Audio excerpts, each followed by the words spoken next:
శ్రోతలందరికీ నమస్కారం అండి. ఈ వీడియోలో మనం చెప్పుకోబోయే కథ రూపాయి సమస్య. ఫ్రెండ్స్, ఇంతవరకు మన చిన్ని కథలు ఛానల్ ఎవరైనా సబ్స్క్రైబ్ చేసుకోకపోతే ప్లీజ్ ఇప్పుడే సబ్స్క్రైబ్ చేసుకోండి. ఇక కథలోకి వెళ్తే, నిరంజనవరంలో వారానికి ఒక మారు సంత జరుగుతుంది. సమీప గ్రామాల్లోని ఎంతోమంది ప్రజలు తమ అవసరాల నిమిత్తం సంత రోజు నిరంజనవరం వస్తూ ఉంటారు. శేషాచలం అనే అతడిది నిరంజనవరంలో వెచ్చాల అంగడి. ఆయన అంగడికి ప్రతివారం ఆనవాయితీగా వీరభద్రం అనే సంపన్నుడు వచ్చి తనకు అవసరమైన వెచ్చాలు కొనుక్కొని వెళుతూ ఉండేవాడు. అతడికి శేషాచలం మీద గట్టి నమ్మకం. ఒకసారి వీరభద్రం వెచ్చాలు కొనుక్కున్న తర్వాత డబ్బు చెల్లించబోతే ₹1 తక్కువైంది. ఆయన శేషాచలంతో మళ్ళీ వచ్చే వారం సంతకు వచ్చినప్పుడు ₹1 ఇస్తాను, నాకు కాస్త మతిమరుపు, ఒకవేళ నేను మరిచినా నువ్వు గుర్తు పెట్టుకొని ₹1 అడిగి తీసుకో అన్నాడు. శేషాచలం సమర్థుడైన వ్యాపారి కావడం వల్ల చాలా నిక్కచ్చి మనిషే కాక నిర్మోహమాట మనిషి కూడా. మరుసటి వారం వీరభద్రం వచ్చినప్పుడు గుర్తు చేసి ₹1 తీసుకున్నాడు. 2-3 వారాలు గడిచాయి. ఆ తర్వాత ఒకసారి వీరభద్రం వచ్చి వెచ్చాలు కొనుక్కొని డబ్బులు ఇచ్చి వెళుతుండగా శేషాచలం వినయంగా, అయ్యా, మీ నుంచి నాకు ₹1 రావాల్సి ఉంది అన్నాడు. వీరభద్రం ఒక్క క్షణం ఆశ్చర్యపోయి కొంచెం సేపు తర్వాత ₹1 శేషాచలానికి ఇచ్చాడు. తిరిగి 2-3 వారాలు గడిచాక శేషాచలం వీరభద్రాన్ని మళ్ళీ ₹1 అడిగాడు. ఈసారి వీరభద్రం ఏదో సంశయిస్తున్న వాడిలా తలాడించి మారు మాట్లాడకుండా శేషాచలానికి ₹1 ఇచ్చేశాడు. ఆ తర్వాత కూడా అదే వరుస చాలాసార్లు శేషాచలం వీరభద్రం దగ్గర ₹1 అడిగి తీసుకున్నాడు. వీరభద్రం కూడా శేషాచలం అడిగిన ప్రతిసారి ₹1 ఇస్తూ పోయాడు. వీరభద్రం ఇక ఓర్చుకోలేక ఒకనాడు తనను ₹1 అడిగిన శేషాచలంతో, నీకు ఎన్నిసార్లు ₹1 ఇవ్వాలయ్యా అన్నాడు కోపంగా. శేషాచలం కొద్దిసేపు ఆగి వీరభద్రం కాస్త శాంతపడ్డాక తాపీగా, మీరు మాత్రం నేను అడిగిన ప్రతిసారి ₹1 ఎందుకు ఇస్తున్నారు అన్నాడు.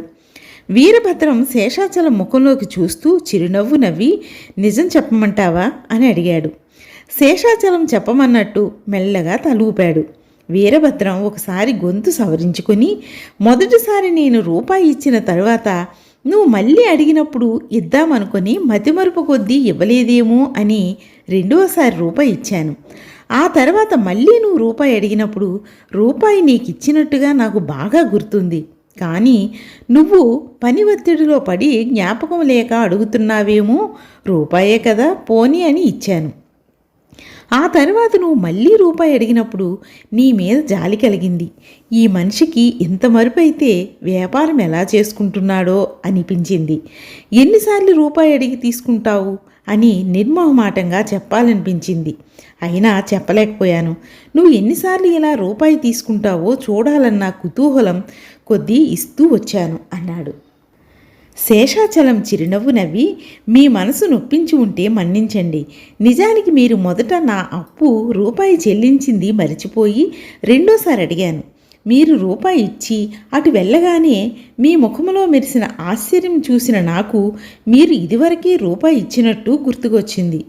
మీరు మళ్ళీ అంగడికి వచ్చినప్పుడు ₹1 ఇచ్చేద్దామనుకున్నాను. కానీ తీరా మీరు వచ్చేసరికి మీరు ఏమంటారో చూద్దామని సరదాగా ఏమీ ఎరగనట్టు గంభీరంగా ₹1 బాకీ గురించి అడిగాను. మీరు రవ్వంత ఆశ్చర్యపడినా మారు మాట్లాడకుండా ₹1 ఇవ్వడం చాలా విచిత్రం అనిపించింది. చూద్దాం, మీరిలా ₹1 ఎన్నిసార్లు ఇస్తారో అనుకున్నాను. నేను అడిగిందే తడువుగా మీరిస్తూ పోయారు. మీ ₹1 ఎక్కడికి పోలేదు, భద్రంగా మూటగట్టి పెట్టాను అంటూ లోపలికి వెళ్ళి కొంతసేపు అయ్యాక ఒక చిన్న మూట తీసుకొచ్చి వీరభద్రానికి ఇస్తూ, చూడండి, మీతో ఉన్న చనువును బట్టి చెబుతున్నాను. మనిషికి మొహమాటం ఉండకూడదు. అవతల వ్యక్తితో స్నేహం చెడుతుందని మన వ్యక్తిత్వం చంపుకోకూడదు. నిక్కచ్చిగా ఉండాలి. మీరు ₹1 కదా అని నిర్లక్ష్యం చేశారు.